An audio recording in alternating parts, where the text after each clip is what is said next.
I'm in New York City in Columbus Circle, and there's a couple of young viewers here who've come and joined me. Over Zach and Ezra. Thanks, guys. Thank you. Sadly though, my time in New York City is coming to an end, and this afternoon I've got to fly home. I'm jumping on Air Canada on their 787-9 from here to Vancouver and then on to Melbourne. It's in business class, and I've heard some really good things about Air Canada. I haven't flown them before, so I'm looking forward to it. Now, as you board a business class flight, the first thing that happens, you sit down and you get a glass of champagne, and then it's time for... Cheers! Here's to a great flight. Thanks, guys.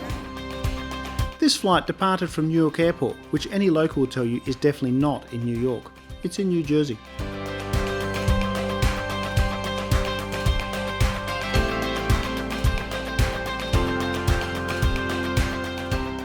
Check-in was quick and easy, and soon I was in the basic but adequate Air Canada Maple Leaf Lounge.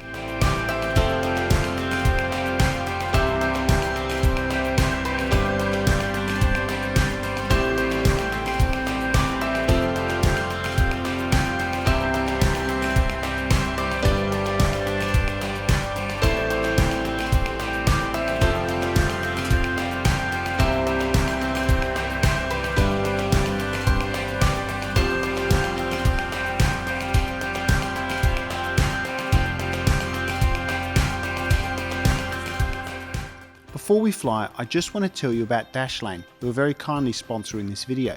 Since my visit to their office in New York, I've been using the Dashlane app, and I really love it. I used to have my passwords and logins all over the place, on my laptop, my mobile and desktop. And because I have two different work email addresses, I was forever forgetting which one was linked to which account, which was a nightmare. Now, using the Dashlane app, I have everything in the one place. Dashlane works across all devices and operating system and automatically syncs between them, which is fantastic. It also means that I no longer have to remember membership numbers, logins or passwords. It's all in Dashlane, and I can sign straight into my accounts straight from the app. It's very easy to use, and it saves me heaps of time. The super cool password generator has fixed my weak passwords, and Dashlane's patented security architecture means that everything is fully encrypted and safe. The premium service also has dark web monitoring and VPN for added protection when using public Wi-Fi networks in airports and hotels. Dashlane is offering my viewers 10% off a full year subscription. Just use the link below and the discount code Dennis to get started.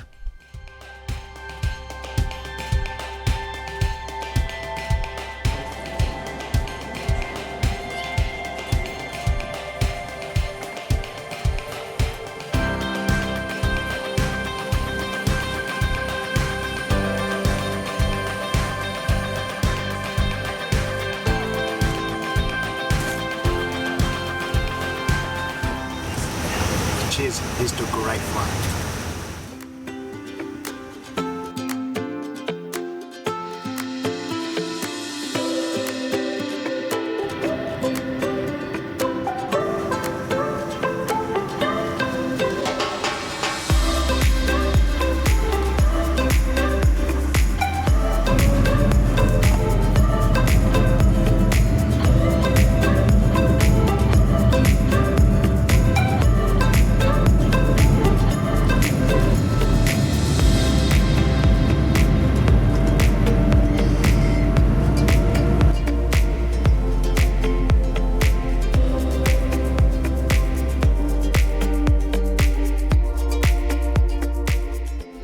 The business class cabin on Air Canada's 787 is laid out in a 1-2-1 configuration, meaning that every passenger has direct aisle access.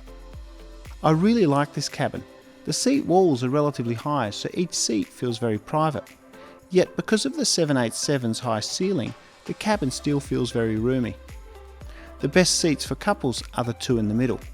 They are separated by a privacy screen, and logic would say that this could be lowered. However, that's not the case. This is a fixed panel, so let's just call these semi-couple seats.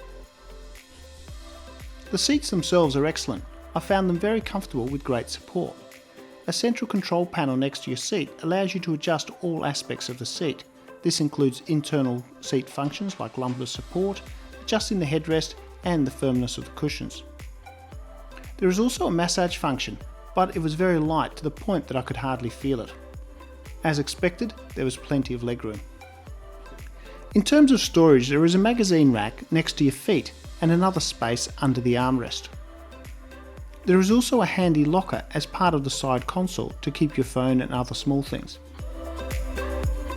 This is also where you find the entertainment system remote, the universal power socket and USB port.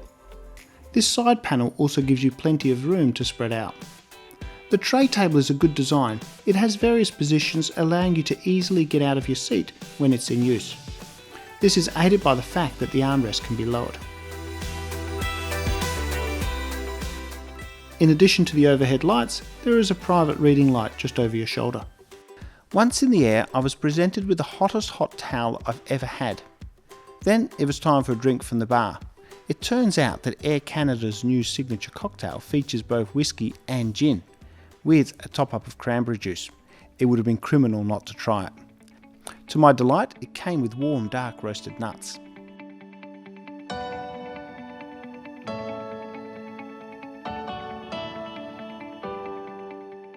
Then it was time for dinner. The full menus are shown at the end of the video. Dinner started with a delicious prawn salad. I accompanied this with some sparkling water. I love the detail of the etching on the Air Canada glassware. For the main course, I remembered that my body is a temple and went with the salad. This too was delicious, with the chicken skewers cooked to perfection.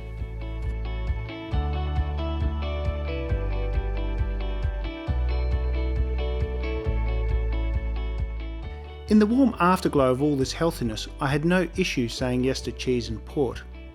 Unfortunately, after this, all pretensions of healthy eating went straight out the window, as the crew led me astray by suggesting I try all 3 desserts. My mum will be pleased to know that I finished my plate. I must say that the crew on this flight and the next one to Melbourne were excellent.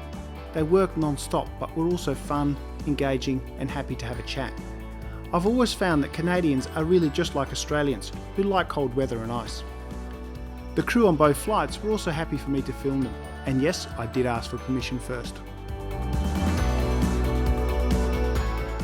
During dinner, I checked out the entertainment system.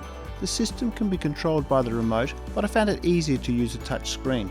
There were plenty of choices and the system worked well. Noise cancelling headphones are provided. This aircraft was not Wi-Fi enabled.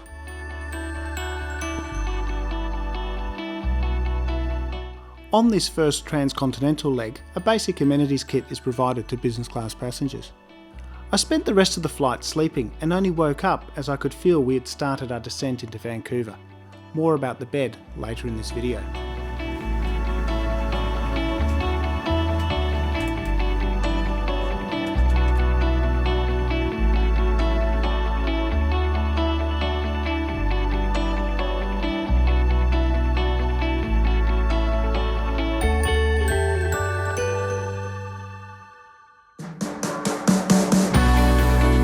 So that's the first step done. I've arrived in Vancouver.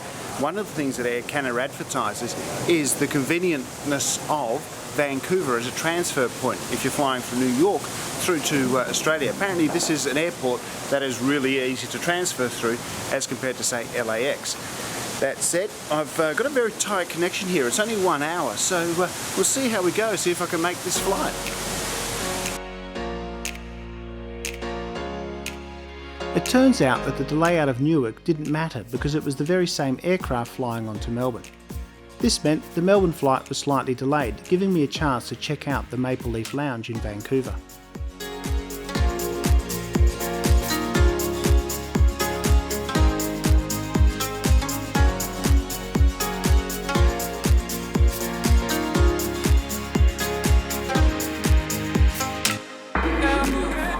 Okay, let's do this. Let's fly to Melbourne, 16 hours. Let's hope it's a good one.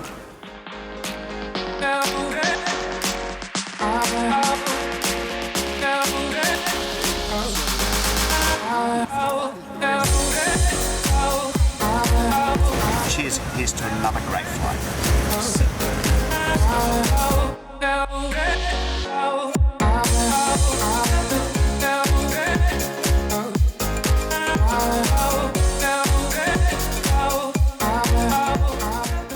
Before takeoff, we stopped to de-ice. I can tell you this never happens in Adelaide.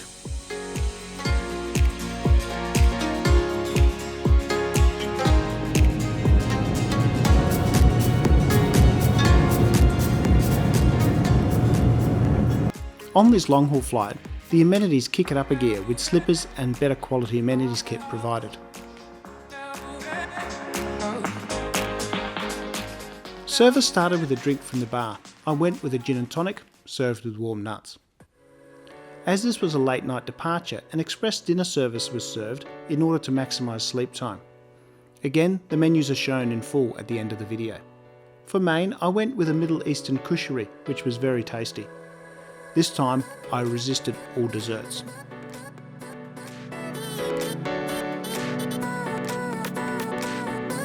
So unfortunately, Air Canada does not do pyjamas in business class. However, after 5 days in New York, I've embraced the tech startup look and am now a middle-aged man with a hoodie. As it turns out, that a hoodie is actually the perfect substitute for a pair of in-flight pyjamas. So hopefully, I'll get a good night's sleep. On these long-haul flights, a thin mattress is provided in addition to the oversized quilt and pillow.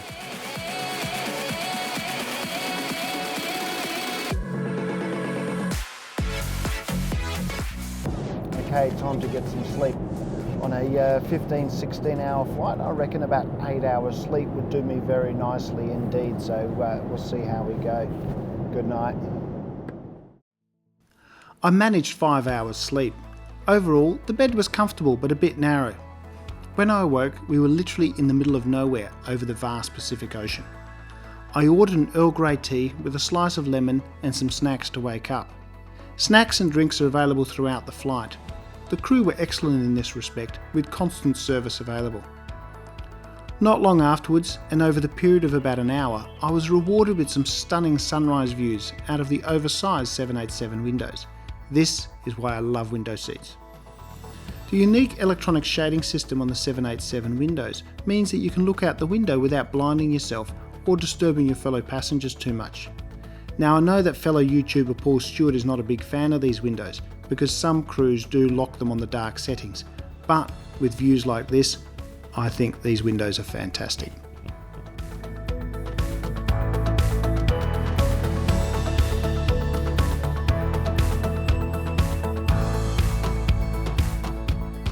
I spent the next few hours working on my videos. The tray table provided a good working surface and the seat design meant I had plenty of room to spread out. About 2 hours before our arrival into Melbourne, brunch was served. This was another good meal with fresh fruit, a little bitty croissant, yogurt and a choice of pancakes, omelette or roast chicken leg for the main course. I went with the omelette. Eventually it was time to land and we started our descent into Melbourne. Overall, I was really impressed with Air Canada. The seats were excellent, practical, comfortable and private. However, what really stood out was the crew. They really were fantastic. On top of that, the convenience of transferring through Vancouver certainly makes Air Canada an excellent option for flying between Asia or Australia and the east coast of America.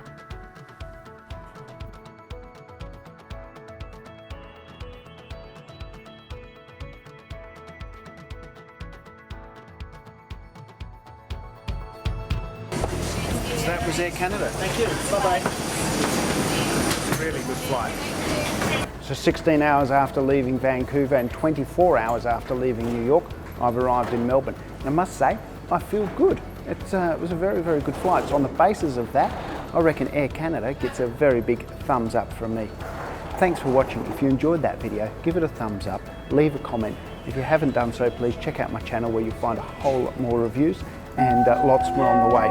In the meantime, as always, happy travels and keep your bags with you.